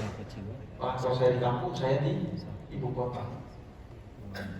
Tapi alhamdulillah, nanti tonton podcast saya. Sering kali saya kutip ayah saya, sering saya kutip ibu saya, pesan-pesan dan betul-betul saya pegang teguh. Karena kenapa? Karena walaupun saya jauh dari mereka, mereka menjaga saya dengan Allah, dengan doa, rezeki yang halal. Insya Allah akhirnya jadi terjadi. Gak usah saya dijagain pakai apapun, tapi alhamdulillah terjadi. Doanya mereka, saya ini diterima. Kenapa? Karena ayah saya itu dari kecil udah bilang, kamu itu kalau bisa nanti dakwah ke hadis-hadis. Karena mereka itu orang baik, tapi tidak mendengar Islam dari mulut yang lain. Jadi itu kecil dulu SD saya diomongin gitu sama ayah saya. Ayah saya itu orangnya sangat toleran, tapi sangat strategis. Jadi melakukan segala sesuatu itu yang efektif. Bahkan kata ayah saya, itu kamu kalau bisa Islam itu begini.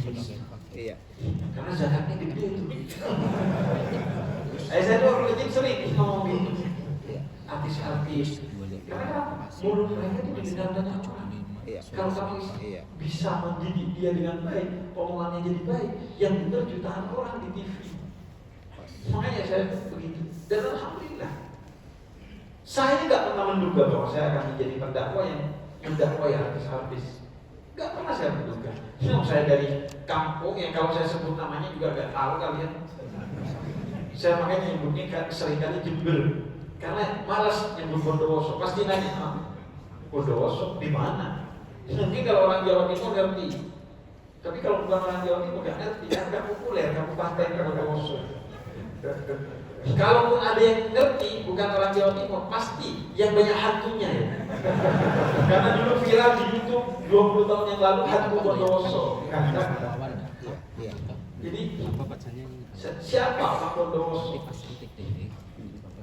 Karena dikasih makan, alhamdulillah, dengan rezeki yang insya Allah halal, thayyibah, mubarak.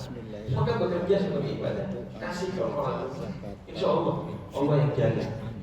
Dengan sebaik-baiknya dia bakal jadi orang, bakal jadi qurrata buah hati bagi kedua orang. Baik, tadi sudah di tengah, sayap kanan, silahkan saya kiri.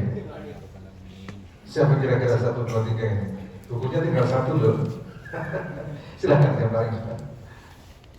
Makasih Pak Cik. Bismillahirrahmanirrahim. Assalamualaikum warahmatullahi wabarakatuh. Waalaikumsalam. Terima kasih untuk ini, Bib. Saya ada bertanya bahwa kita di YMM ini kita punya mualaf center ini. Nah, cuma memang saya rasa beberapa tahun ini vakum gitu, Bib. Nah, kebetulan saya dipercaya oleh DKM untuk menjadi koordinator mualaf. Baru tahun ini diadakan di Riscam. Nah, mungkin yang ingin saya tanyakan, kira-kira strategi apa untuk bisa mengkoordinir beliau-beliau ini yang mungkin setelah bersyahadat gitu ya, karena di masjid-masjid kita itu beberapa kali itu ada di Darussaada, di Riscam juga termasuk. Nah, cuman saya juga kurang intinya kita lost gitu ya. Nah, ini mungkin ada saran ataupun strategi apa yang bisa kita lakukan, terutama DKM atau IMM untuk merangkul beliau-beliau lagi. Oke, itu terima kasih. Assalamualaikum warahmatullahi wabarakatuh. Itu problemnya ya. Kita merasa agama ini butuh akan kita. Kita merasa agama ini bergantung kepada kita. Padahal jangan hak wa dhahkal batil. Kalau kebenaran datang, kebatilan akan pergi. Kalau sinar datang, cahaya nggak usah diusir, pergi. Kegelapan itu nggak ada. Yang ada adalah tiadanya cahaya. Buktinya apa? Saya kasih contoh bahwa kegelapan itu nggak ada. Ini cahaya. Saya tutup pakai kegelapan. Gelapnya malah bercahaya. Kegelapan itu nggak ada. Jadi yang ada hanyalah Allah.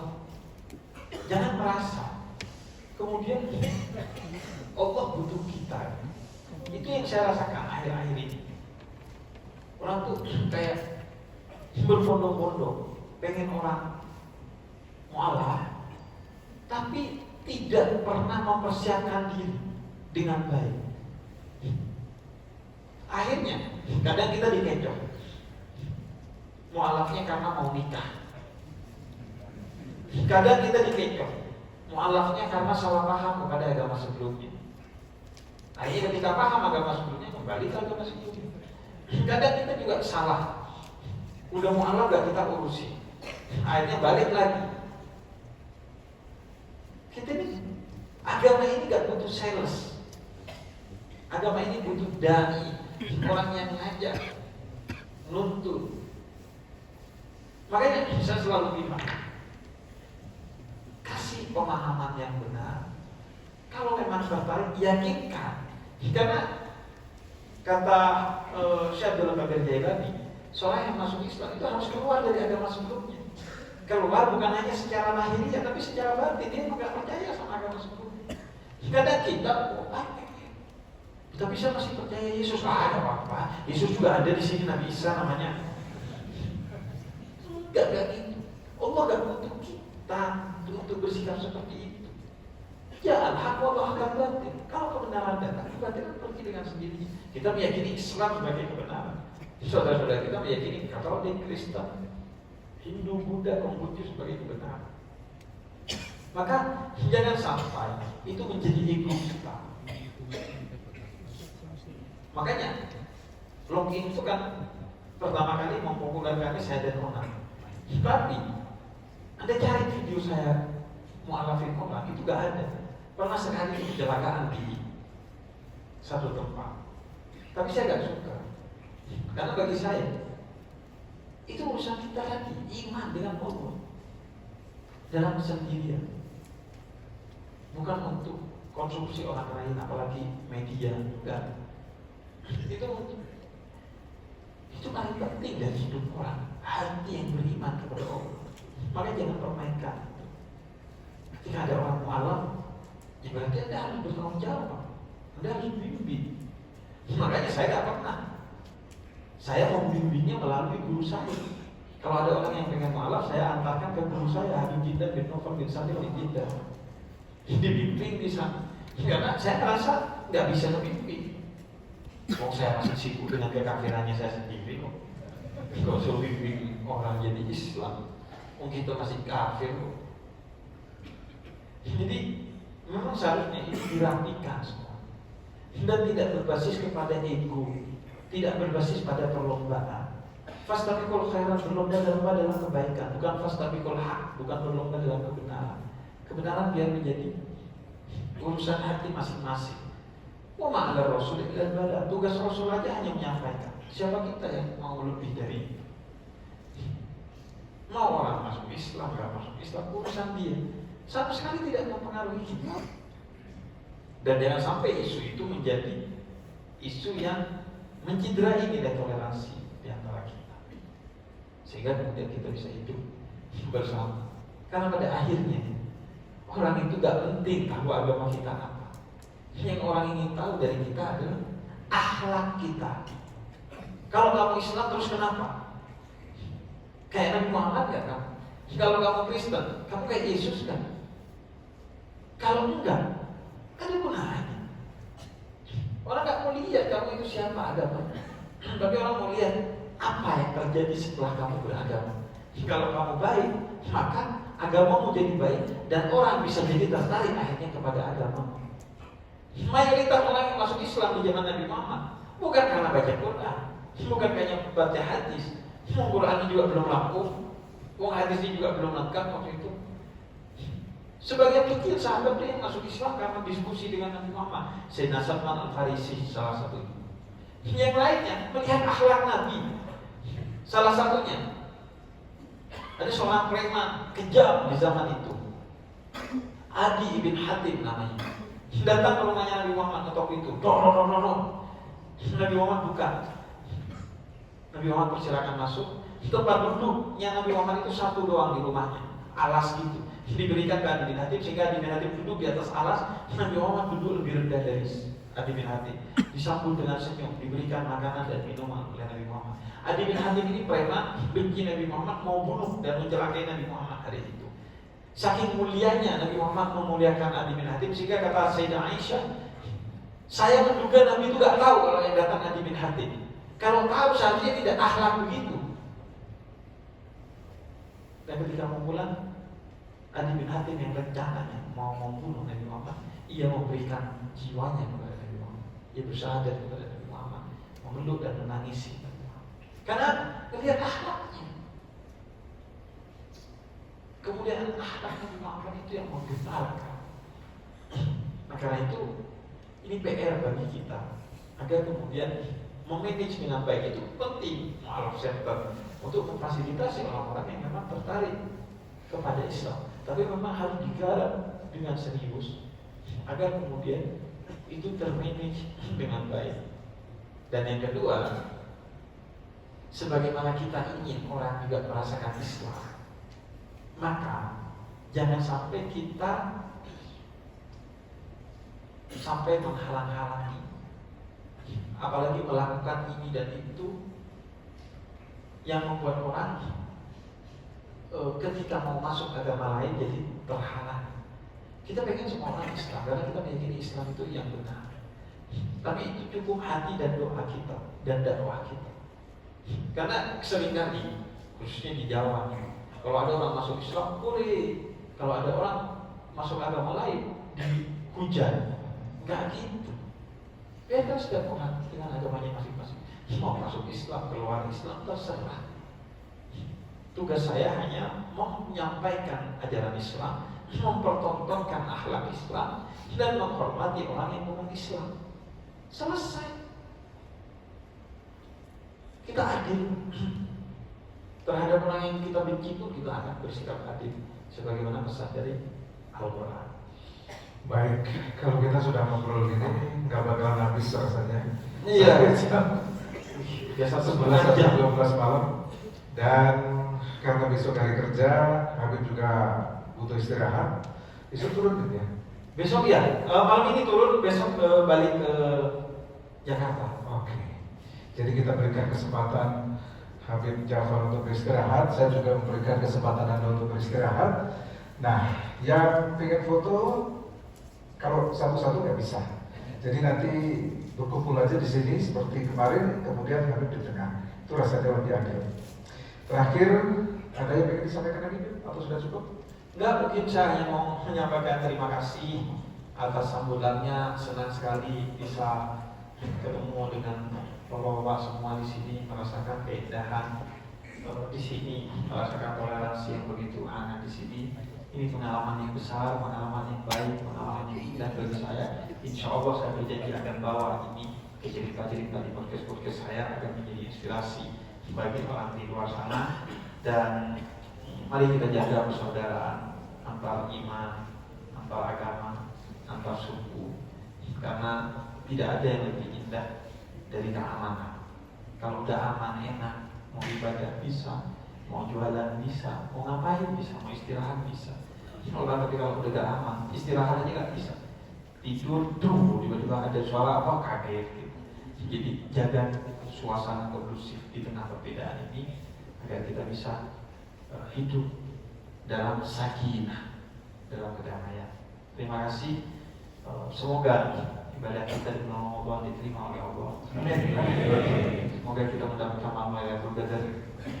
Besok malam 25, jangan lupa ada malam 27, ada malam 29. Kalau Lailatul Qadar gak bisa ngajak kita ibadah, terus apalagi? Lailatul Qadar gak bisa ngajak kita ibadah, udah bubar berarti kita. Dan semoga orang-orang yang telah mendahului kita, orang tua kita, guru-guru kita, pendahulu kita mendapatkan keberkahan dari ibadah yang kita lakukan. Dan semoga keluarga kita dijaga oleh Allah, dilahirkan generasi yang baik, yang soleh, yang solehah, mengabdi kepada agama, kemanusiaan bagi bangsanya, bagi dunia. Dan semoga kita terus dikumpulkan dalam kebaikan di dunia wal akhirah, bahagia di dunia, selamat di akhirat. Rabbana hab lana min azwajina wa dhurriyyatina qurrata a'yun waj'alna lil muttaqina imama. Rabbana atina fid dunya hasanah wa fil akhirati hasanah wa qina adzabannar. Sallallahu alaihi wasallam Muhammadin wa ala alihi wasallam. Alhamdulillahi rabbil alamin. Assalamualaikum warahmatullahi wabarakatuh. Waalaikumsalam warahmatullahi wabarakatuh.